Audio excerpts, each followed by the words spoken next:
तो देखिए स्टूडेंट, ये है आज का पहला क्वेश्चन जो कि काफी बार एग्जामिनेशन में पूछा गया है।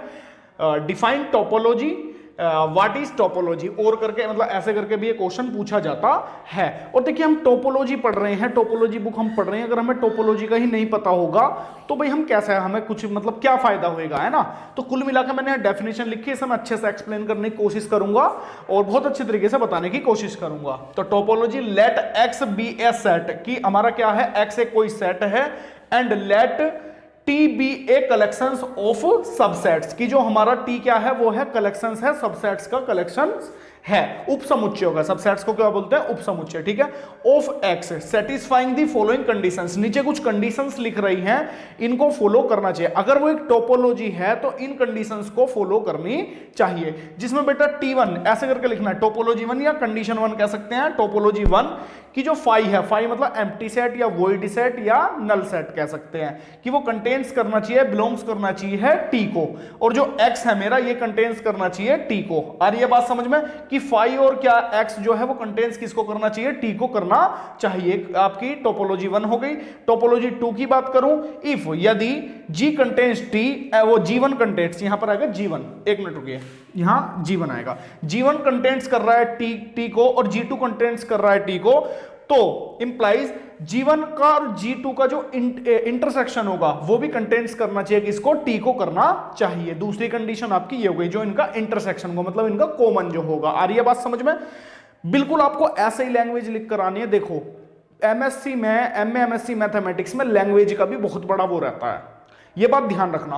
तो इनके नोट्स बना के चलना बेटा। मैं आपको यकीन दिला रहा हूं कि पूरी यूट्यूब पर देखो ऐसा फ्री कंटेंट एमएससी का किसी ने डाल ही नहीं रखा।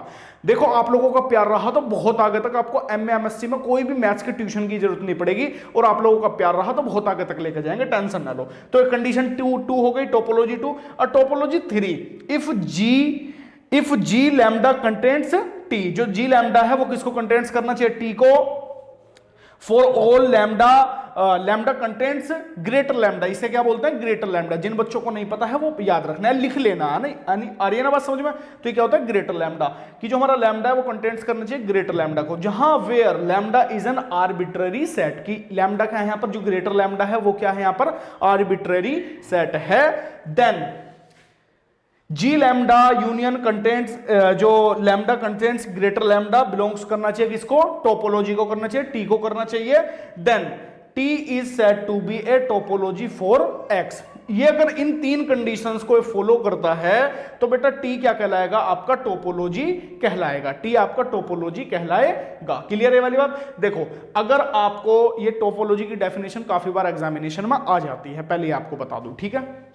देखो एक बात और ध्यान रखो, अगर इस तरीके से लिख कर आओगे तो आपको पूरे नंबर मिलेंगे। नोट पॉइंट में कुछ यहां नोट पॉइंट लिखूंगा, नोट पॉइंट आपको देख लेने हैं। स्टूडेंट यहां मैंने कुछ नोट पॉइंट लिख दिए हैं।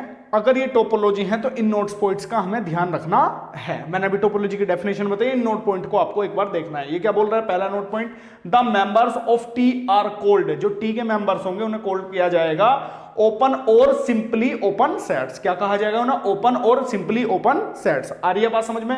दूसरा नोट पॉइंट क्या है, the pair of x T, जो एक्स और टी का जो पेयर होगा is called a topological space. बेटा काफी बार पूछ लेता है कि टोपोलॉजिकल स्पेस बताइए, तो जो एक्स और टी का जो पेयर होगा वो क्या कहलाएगा, आपका टोपोलॉजिकल स्पेस कहलाएगा।